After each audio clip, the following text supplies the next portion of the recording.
Hey y'all, this is Liz Christie.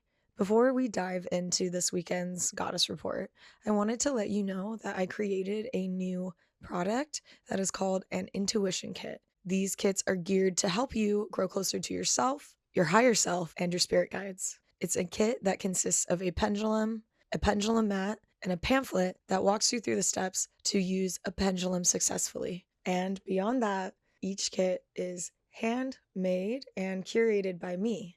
I hand silkscreen all the pendulum mats, I selected the crystal pendulums, and I hand dyed the little bag that the kit is contained in. I'm offering my podcast listeners 20% off of a $55 listing price. That knocks off about $11. All you have to do is go to my website, galacticmythology.com, look in the menu bar for Intuition Kit, click on that link, and there you will find a button to purchase the kit. Once you have successfully clicked purchase kit, you will find an area for a promo code, and that promo code will be podcast20. Podcast20, all lowercase, followed by 20, one word. Okay, we've got that out of the way, so let's dive into the magic and mystery of this weekend. Hello, one and all, beautiful souls. This is Liz Christie. Thank you for tuning into my channel, Galactic Mythology. This is the Weekend Goddess Report, and today I will be speaking for the weekend of April 4th through April 7th. We have officially made it through our first eclipse window for 2025, and I hope you all are doing all right. I know it was a rocky one, and I know that a few people are not with us anymore, and my condolences to you who have lost someone in your life in the last month. You're not alone. Just know that their soul, their spirit is with you everywhere now.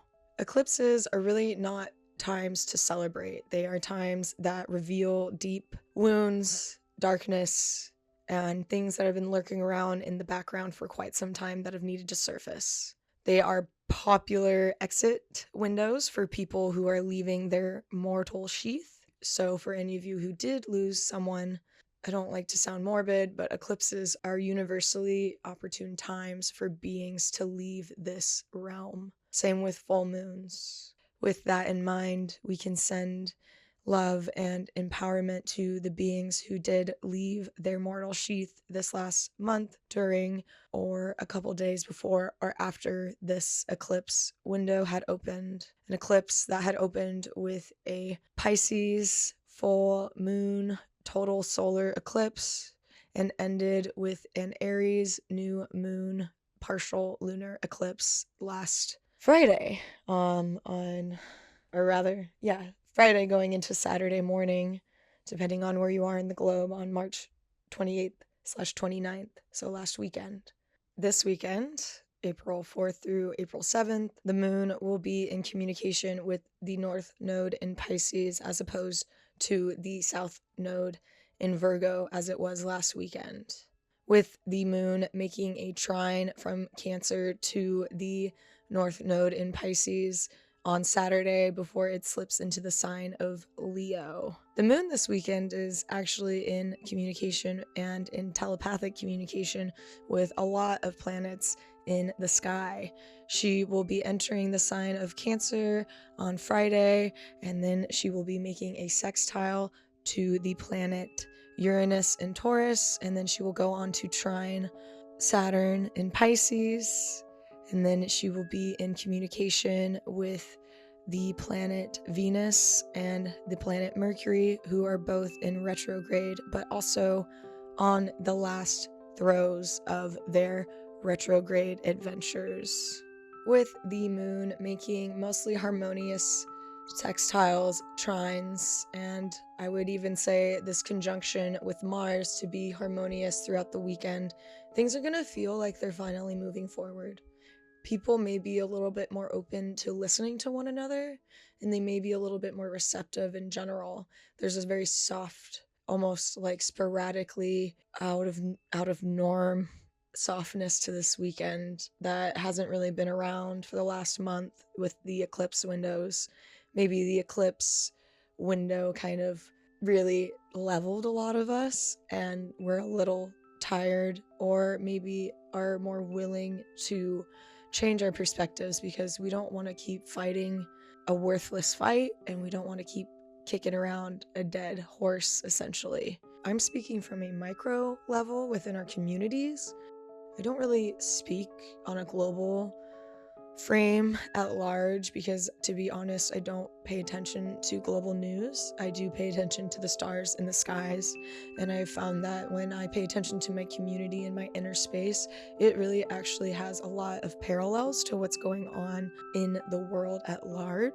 But this weekend, I would really ask you to not look too far outside of yourself and your community. If you want to reach out to people that, phone someone that lives states away or a country away, definitely listen to that instinct. But as far as global news and politics, that's not a good place to be focusing this weekend. The moon being in Cancer is really wanting us to slow down, be with our feelings, to nurture our bodies, to remember our ancestors, to remember what we have carried forward from them, both positive and negative. And it really wants us to create some sort of bridge of communication so that we can honor and respect those that are related to us through blood, but those that are also essentially our families right now in close proximity to us, even if they're not blood. There's a need for gathering this weekend. There's a need for catharsis. And I think that it can be greatly supported this weekend if you're willing to open up. With the moon making a sextile to Uranus and Taurus, there could be a random opportunity, something that you didn't imagine is going to happen. And it's going to be in the realms of finance, home, ancestors, and luxuries. All pretty sweet things, in the sense of you're deserving of the luxuries. You're not arrogant about it, in the sense that you're respecting your family. Even if you're not in communication with them, you at least respect your body and the genes and the blood flowing through your body, because whether you like it or not, you're related to those people that are in your DNA. Studies have shown that people who are adopted still can exhibit habits of their blood ancestors, even with no contact or communication. Things that we cannot see are at play always in our lives. Things that science hasn't even discovered are still at play as well. And that's what's so funny about physics and spirituality is there's a lot of physicians, physics, science people who are basically becoming very spiritual because they're just finding laws, mathematical laws, scientific, testable laws that support what gurus, monks, Zen masters have been preaching, not necessarily preaching, but sharing with us as a human collective for centuries. This knowledge is available to all of us. We all deserve to find nirvana, and we all deserve to get off the wheel of samsara. And one of the best ways of doing that is by respecting your God body, the body that you incarnated here in. And despite external circumstances, learning to love yourself and love yourself enough to surround yourself with people who are willing to hear you out. And this weekend, you might just randomly have that opportunity if you've been having a hard time articulating what's been going on with you and your universe for the last month or however long. It's very supportive. When the moon moves into Leo later on in the weekend, Sunday into Monday, it will be a great opportunity to really immerse yourself in creativity. I feel like this whole weekend actually is very creative, because if we think about Cancer on the zodiac wheel, it's the fourth sign. If we think about how children grow up from Aries, so an infant being born, to Taurus, an infant that's starting to recognize objects outside of itself, to Gemini, an infant that is now learning language, and then to Cancer, an infant that can synthesize all of those latter things and start creating. There's a lot this weekend for magic. I really feel that, and my skin is getting all chicken skinned right now as I said that, because it's true. There's a lot of magic this weekend. The eclipse window is over. You survived. My condolences to those who are out in the ethers and hopefully listening to this report and smiling and found the other side and the light. There's so much magic. And I'm not going to say it's like overwhelmingly positive, but there's great chances that something might go your way this weekend. Yes, Venus is still retrograde, but she's gearing up to station direct on April 12th, and Mercury on April 7th will station direct on Monday, essentially. When planets station direct, there's a lot more potency to them.